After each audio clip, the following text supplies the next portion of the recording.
Hello and welcome to another Algebra 1 lesson by eMath Instruction. My name is Kirk Weiler and today we'll be doing Unit 5, Lesson 6 on solving equations graphically. Now this is going to kind of maybe even come out of left field, but today we're going to actually look at a way to solve equations with a single variable and yet somehow almost use a system of equations along with our graphing calculators to help us solve equations.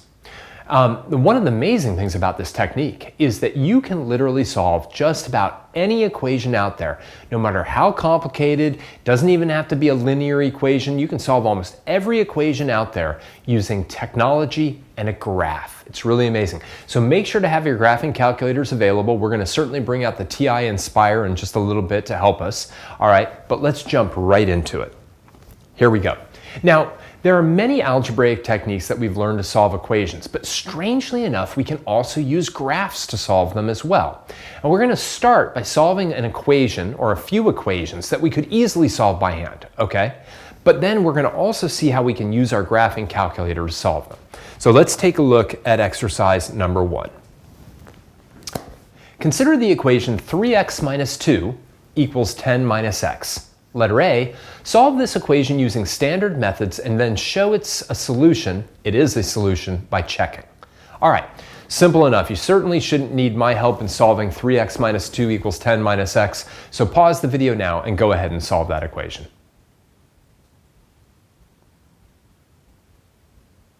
All right, let's do it. So, simple enough, we've got our 3x minus 2 equals 10 minus x. I think I'll add an x to both sides to move them all over to the left. I'll get 4x minus 2 is equal to 10. I'm going to add 2 to both sides. That's going to give me 4x is equal to 12. I'm going to divide both sides by 4, and I'm going to get x equals 3. All right, simple enough. Now, I do want to somehow try to fit the check in here as well. Not only because the problem asked me to check, but because it'll illustrate something important about the overall technique that we're going to be learning today. So let's say I put my check in. I'm going to do a little bit of this. What will I have? I'll have 3 times 3 minus 2 is equal to 10 minus 3. 3 times 3 is 9, so I'll have 9 minus 2 is equal to 7, and 7 is equal to 7. Awesome. So we know that 3 is a solution because when I substitute it into the equation, I get a true equality, right? 7 equals 7. Awesome. Now let's take a look at letter B. Using your calculator, fill out the table below for the two expressions. Circle the solution you found in A. All right. So a lot of the calculator technique that we're going to do from now on in this course, I really want you to be able to see the calculator really well. So because of that, what I'm going to be doing is occasionally busting out of the presentation program I'm in now so that we can have a much larger version of the TI Inspire on the screen.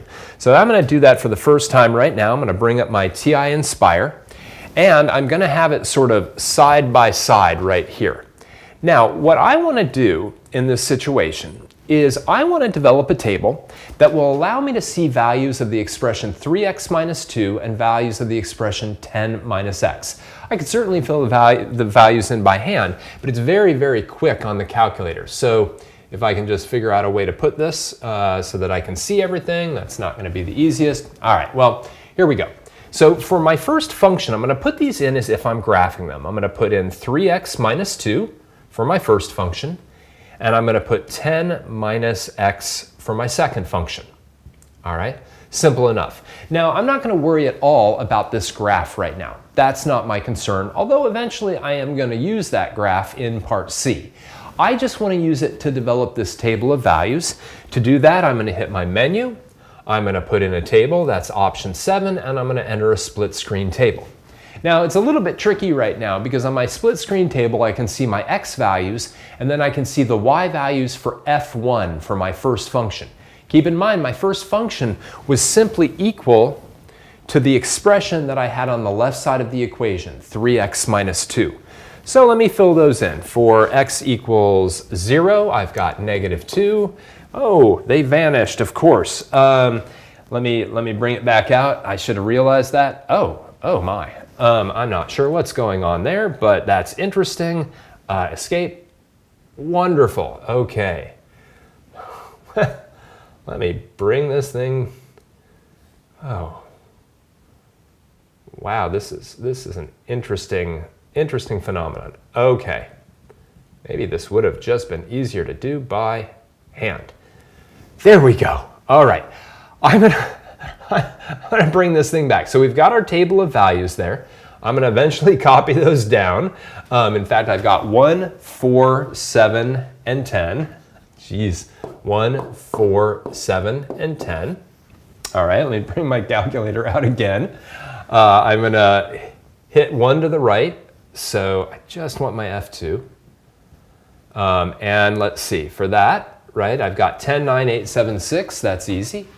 10, 9, 8, 7, 6. And there's my table of values. Maybe that didn't go quite as planned, but that's okay. Let's go back to the full screen.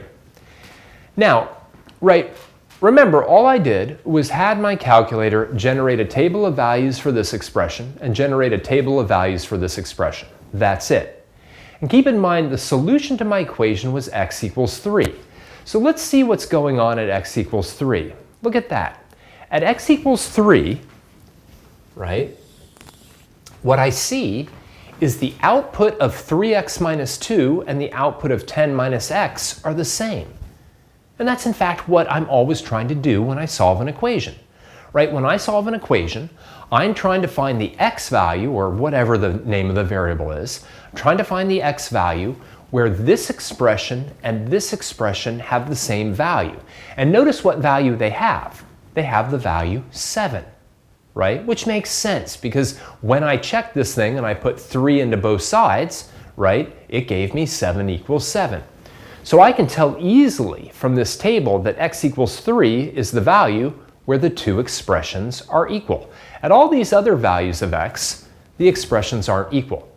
Now, how do I use a calculator to figure that out? Well, it's kind of cool, right? Let's take a look at letter C. Using your calculator, sketch the graph of the two lines y equals 3x minus 2 and y equals 10 minus x on the axes below. Use the graphing window indicated and find their intersection point using the intersect command. All right, so again, what I'm going to do is I'm going to pop out of here just for a second. I'm going to bring this up. I'm going to actually get rid of my table right now. So I'm just going to remove my table. Now, what I really would like is I'd like to be able to see the intersection point of these two lines. And I can't quite see it yet because it's simply not on the screen. But I can tell by just looking at this line and looking at this line that the intersection point must be up here somewhere. Now, thankfully, right, in this problem at least, we've got the window that we need to use, right? It looks like my x window should go from -2 to 5. My y window should go from -5 up to 15. All right, I'm going to now put this thing on handheld only and always in front. That a way that we can kind of see this and I can modify my window. So menu, window, window settings. I'm going to have my x minimum at -2, my x maximum at 5. I won't worry about that. I'm going to go with my y minimum at -5, my y maximum at 15, enter, and take a look. There's my graph, right? Unfortunately, it does kind of like put these two labels on top of each other. I'm going to just move that one label over there. That's easy enough. All right. And now what I want to do is I want to find this intersection point. Again, I'm going to break out here for a second. All right. Just for a moment. Actually, what I'll do is I think I'll sketch this graph real quick. Right. Here's my one line. Maybe I'll even change my color. Right. Here's my other line. Okay. This is y equals 10 minus x. This is y equals 3x minus 2. Okay? And what I really want is I want that intersection point. Okay? My calculator can do that for me. Let me pop out of that again. Make my calculator a little bit bigger so that we can really take a look at how to find that intersection point.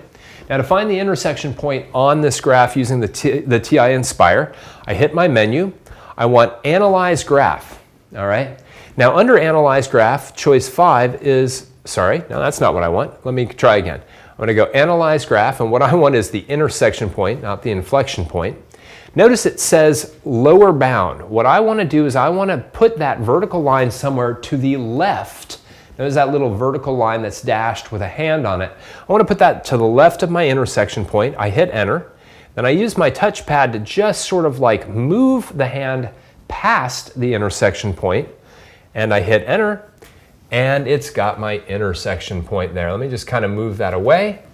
Notice that my intersection point now is showing up at 3, 7, right? 3, 7. I want to put that back on handheld, always in front, so that we can pop back into full screen on an intersection point at, maybe I'll make that black this time, and thick. I've got my intersection point at 3, 7. Okay, let me just move this out of the way. Now, I want you to think about this for a second before we kind of fill in letter D, right? By graphing the expression that was on the left-hand side of the equation and graphing the expression on the right-hand side of the equation, we were able to find an intersection point of those two expressions. And really, what is that point? That point is 3, 7, right? It was the x value that made the two expressions equal. So let's take a look at letter D. Fill in the blanks. To solve the equation f of x equals g of x, you graph both f of x and g of x. Now, what do you find, right? Remember, the solution of this equation is not 3, 7. Right? That might be the solution to a system of equations, but my original equation, which was 3x minus 2 equals 10 minus x, right? That particular equation is solved by finding just the x coordinate or coordinates of the intersection points. Now, I know on this one, right, there's just one intersection point, but you could certainly have multiple intersection points. And this is really cool, right? So let's talk about the grander scheme of things. Now, if you're sitting back right now going, why would I ever solve this using a graph? It was easy enough to do by hand. I totally get that, right? But there are going to be many equations in this course that literally you do not know how to solve by hand, or, believe it or not, they are impossible to solve by hand. And yet every single equation can basically be solved by putting the expression on the left in as one function, the expression in the right as a second function, graphing them, finding their intersection points, and then just using the x coordinates. I mean, keep in mind, this equation doesn't have y values in it. There's no reason to put down the 7, right? It's the x equals 3 that makes this expression equal to this expression. So it's really cool to solve any equation graphically. Simply graph the left-hand side and the right-hand side as separate functions, right? Find the x coordinates of the intersection points, and those are your solutions. It is so, so key. Really kind of an interesting technique. So, solving equations graphically by finding the x coordinates of intersection points is a powerful technique because it can solve virtually any equation. But its solutions are not always exact due to rounding, right? The calculator will want to round decimal answers. Now, our last problem, right? The intersection point was beautiful. It was 3, 7. So, big deal, right? But let's take a look in exercise 2 at a situation where the solution to the equation isn't quite as nice. Exercise number 2. Consider the equation 8x minus 10 equals 5x plus 13. Letter A, solve the equation using standard equation solving techniques. Express your answer as a mixed number. You'll understand why I ask for that in a little bit. Pause the video now and go ahead and solve that equation. All right, should be easy peasy, right? This is kind of an equation that you've been solving for a couple years now. 8x minus 10 equals 5x plus 13. We'll subtract a 5x from both sides. That's going to be giving me 3x minus 10 is equal to 13. We're going to add a 10 to both sides. We're going to get 3x is equal to 23. Still good. Let me move that out of the way. Bring this down a little bit. Divide both sides by 3. and x is equal to 23/3, which is 7 2/3. All right, 7 2/3. Okay, expressed as a mixed number. Now that's a little bit messy, not the least of which is because it has a fraction, and also because that fraction is kind of messy. So let's take a look at letter B. Solve the equation graphically, show a sketch of your graph below, and mark the intersection point.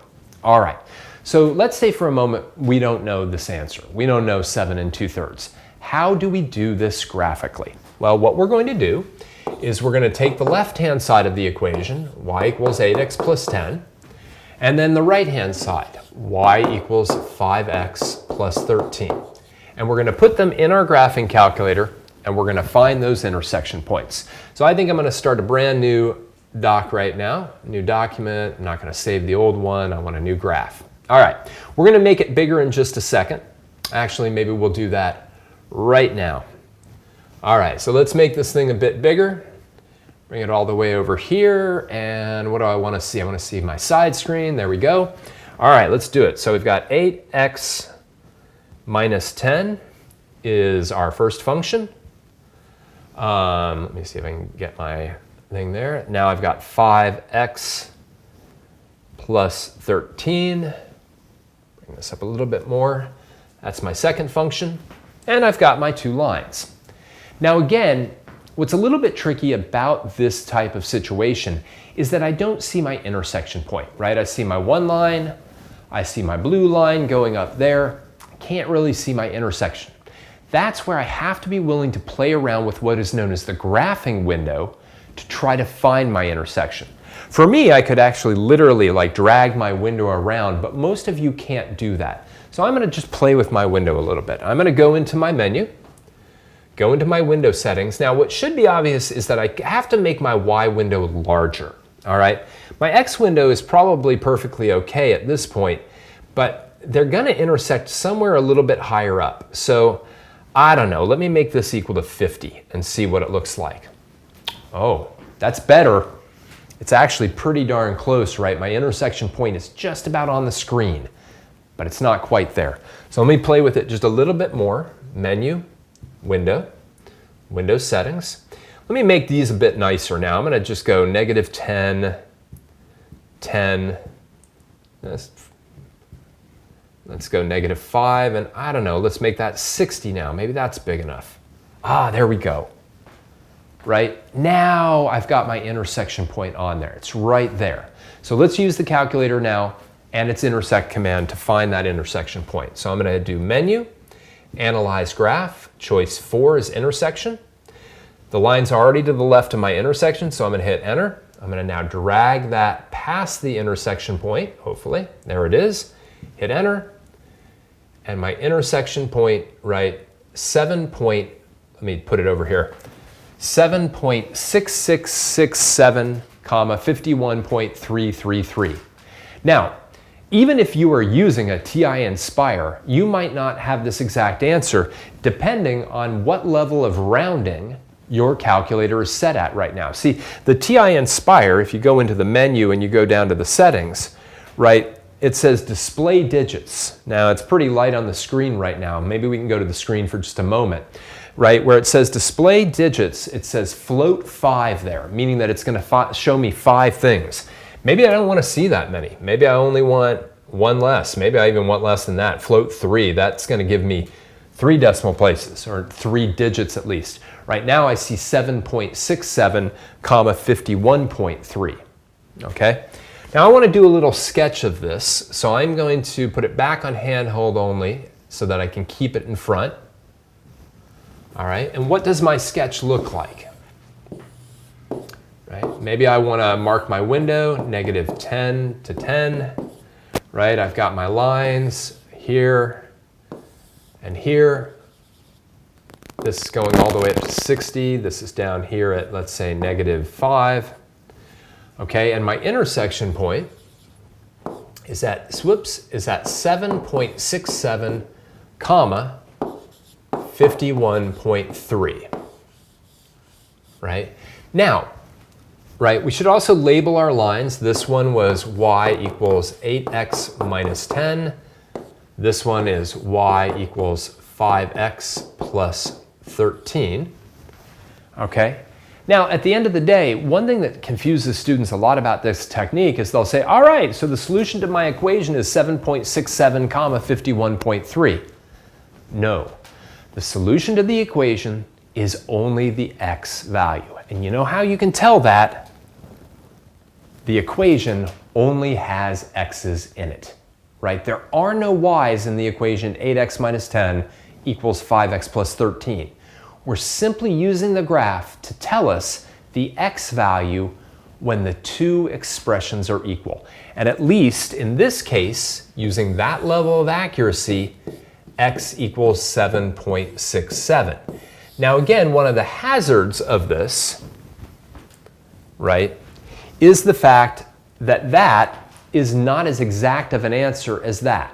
You should know that 2/3 is 0.6 repeated. Hopefully you've been exposed to that in plenty of classes up till now, right? So you can see that the calculator, make sure that decimal point is nice and big, the calculator is simply taking that 2/3 and it's rounding it to 0.67. All right, that might be completely okay. All depends on what accuracy you need your answer to, all right? So let's get a little bit more practice with this technique and just use graphs to solve equations. Here we go. When we solve linear equations graphically, we are trying to find at most just one intersection point, all right? Because when I have a linear equation, it really means I got a line, and two lines can intersect at most at one location, unless they're the same line, in which case they're just the same line. All right, so let's take a look at exercise number 3. Solve each of the following linear equations graphically. Sketch a graph that justifies your solution, and make sure to write your final answer. All right, so this is cool. Now again, both of these equations we could easily solve without using a graph, and I would encourage you to do so to even check the answers that we're going to get right now. But let's just do this together because it's a very new technique and it really relies on a lot of technology, and I get that can be a little bit scary. So what do? Each and every time we solve an equation graphically, what we're going to do is we're going to take the left-hand side and we're going to graph it as one equation, and take the right-hand side and we're going to graph it as another equation. So I want to graph y equals 3x plus 4 and y equals 4x minus 1. Let's bring this out. 34. Yep, 34. 34 is better. I like 34 better than 4. Thank you, Joey. All right, so we're going to, I'm going to do a brand new file. Let's see, add a calculator, enter. All right, we'll bust it out. Actually, I need a graph, not a calculator. Nope, still no. There we go. All right, here we are. So I want 3x plus 34. I almost put in 3x plus 4 again. Weird. Mental block. And negative 4x minus 1. Okay. So what do I see at this point? Let me exit this so that we can make this a little bit bigger. Let's get the side screen going on there. Excellent. So what I see at this point, right, just barely on my screen, is I see my blue line here, I see my red line there, right? The red line's kind of going up in this direction, the blue line's kind of going up in this direction, so they're going to intersect somewhere up here. And I've got to now make my window bigger. Specifically, I definitely have to make my Y window much larger. And it doesn't, you might as well overshoot, right? So if I go into my menu and I go down to my window settings, right? I'm going to keep my X settings right there, but let me make my Y settings considerably bigger. I don't know. Let me go 100, you know, just for the fun of it. Oh, and there it is, right? You know, I've got my intersection point right there. Now again, it might make sense to not have the graph so big, right? But that would be okay. Let me make it a little bit smaller. Just one more time with the window. Maybe I can even just go in here and adjust it, maybe bring it down to 60. All right, I like that a little bit better, right? Graph takes up a little bit more of the screen. Now what I want to do is find that intersection point. So I'm going to go into Menu, Analyze Graph, Intersection Point. All right. I've got to get that thing to the left of my intersection point. That can take a little bit of work. Once it's there, I hit enter. Then I move it to the right, I hit enter. I move that little hand out of there so that I don't have to look at it. And my intersection point is at -5, 19. -5, 19, okay? So what I know now is that the solution to my equation is x equals -5. The 19 is fairly irrelevant, although if you want to know what it represents, if I took the -5 and I plugged it back into both sides of this equation, what it would give me then would be that 19, okay? Let me put this thing back on the handheld only so that we can sketch our graph full screen. And again, how do I want to make my graph look? Well, just here we go. A little bit of this. I've got -10 to 10, and the x, maybe I'll just say -5 to 60. I've got this one line that's kind of coming like this. That's y equals 3x plus 34. And I've got this other line that's kind of doing this. That's y equals -4x minus 1. I've got my intersection point here at -5, 19. And the only thing that really matters is x equals -5, right? Just the x coordinate. Again, I get it if you're like, wow, that is so much more work than just, solving for x the old-fashioned way. That makes sense, okay? Right now, though, we just want to work with equations that you can solve by hand anyway, but we want to show you how you can use a graph to solve them instead. All right, let's take a look at letter B. 5x minus 22 equals 41. Wow, that seems almost like wow, that seems wrong, right? I mean, because at least you've got kind of something interesting going on here. The 41 seems a little bit like, is that even an equation? Sure, right? We're going to do this exactly the same way. All right, we're going to put 5x minus 22 in as one equation and y equals 41 in as another equation. All right, so let's do that. Let's get those in first. I'm going to go and get myself a new document. New document, don't save. Let's add a graph. Here we go. 5x minus 22. And F2 is just 41. That's it. I mean, it's not interesting, but it is what it is. Now, this is a little tricky, right? I don't see much here. Let me kind of bust out of this so that we can make it a little bit bigger. I only see the one line, 5x minus 22. Where is the other line? Well, this is where you have to use a little bit of your knowledge about math to understand what's going on, right? Y equals 41 is a horizontal line that is 41 units above the x-axis.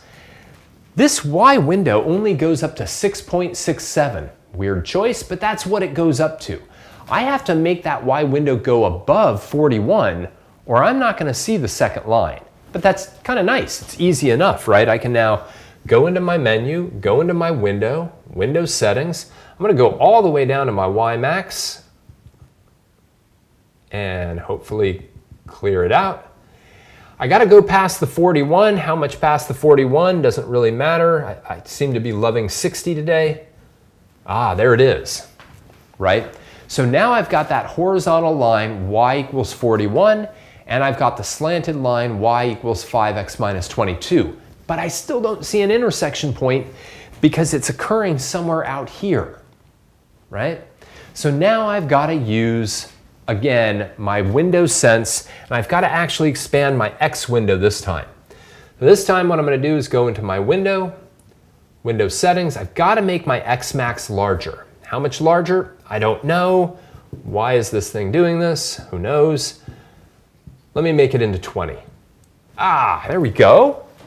Right? Now I've got my intersection point right there. Okay? So let's use the intersect command. Menu, analyze graph, Let's use intersection. Move it. Actually, that's fine. There we go. Slide it past. Enter. Move it up. And take a look at that. An intersection point at 12.6, comma 41. Now that 12.6 is actually an exact answer. If I'm not sure that it's an exact answer, if I'm like, well, I don't know, maybe the calculator rounded that, right? I could always go into my window, go down to settings, and change that float, right? Maybe I'll make it a float 6, right? That gives me lots of decimals, and it's still 12.6, comma 41. So that means that 12.6 is my winner, all right? That is going to be my solution. Go back to here, view full screen. Here we go. Let's do a little graph, right? What does this look like? Well, I've got -10 here, 20 here. We'll go, I don't know, -5 here. Go 60 here. I've got this line, y equals 5x minus 22. This line, y equals 41. The intersection point, which is at 12.6, comma 41. And again, real important, the answer is x equals 12.6. All right, the answer is not 41. The answer is not 12.6, comma 41. This equation, 5x minus 22 equals 41, has only x in it, and it's only the x intersection point where you have your answer. Okay. Fantastic technique, using technology to solve equations. Now, very often, right, very often you are going to be tested, or you're going to want to use this technique when you already have the graph and you're just looking to estimate your answer. Forget about using technology and the intersect command and all of that. Sometimes we just want to estimate the solution to an equation based on a graph. So let's take a look at exercise 4 for that. Two linear functions f of x and g of x are shown graphed. Which of the following values best approximates the solution to the equation f of x equals g of x? Explain. All right, well, I'd like you to pause the video right now and see if you can figure out which one of those x values is most likely or is closest to the solution to the equation f of x equals g of x. Pause the video now and see what you can do.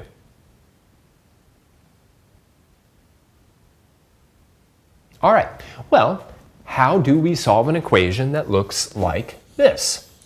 Well, we solve it by finding the intersection point of the graph and then using the x-coordinate, right? So I look at these two graphs. My intersection point is right there.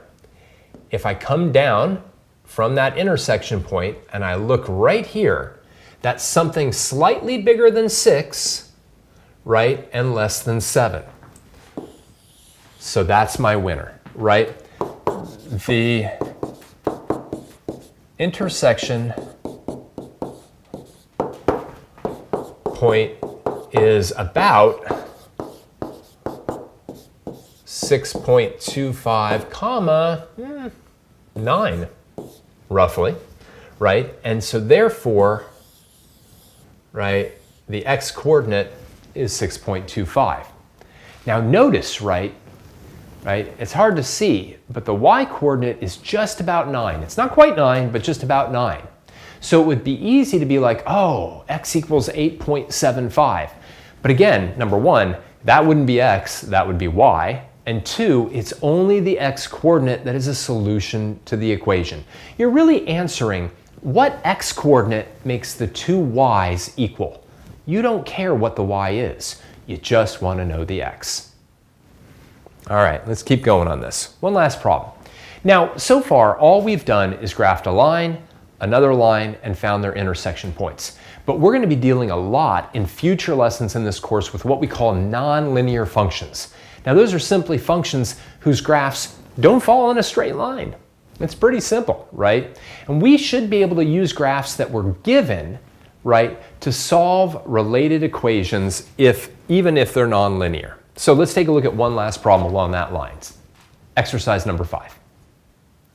The graph of the function f of x is shown below. Answer the following questions. Letter A, What are the solutions to the equation f of x equals 0?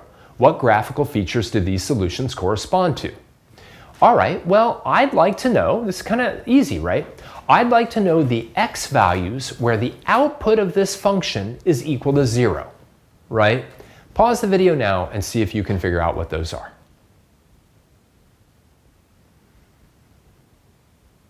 All right, well, again, really emphasize this. Output equals 0, so y equals 0. Well, where does y equals 0? That's all along the x-axis. And that happens here, and it happens here. That's x equals -3, and x equals 11. All right? What graphical features do these solutions correspond to? You could either say the x-intercepts or the zeros. I like the x-intercepts better, right? It's literally where the function crosses the x-axis. All right, one more along this idea, letter B. What are the solutions to f of x equals 10? Justify by adding a horizontal line to the graph. All right, we'll pause the video now and see if you can figure out the solutions to f of x equals 10.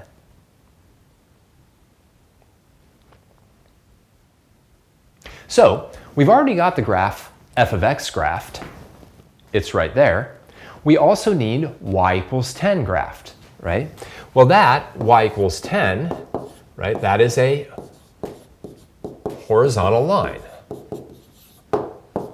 And specifically, it is this horizontal line. Maybe not the best drawn, but that is what it is. Now, where do they intersect? They intersect right here, and they intersect right here. Those are at x equals 1 and x equals 7. All right. So we definitely need to be able to use things, and we've done problems like this. Back when we were working with functions and function notation, we actually did a number of problems like this, and it really is what we've been doing today, right? We've been finding intersection points of two graphs and then taking the x-coordinates as the solutions to our equations. All right, let's wrap this up.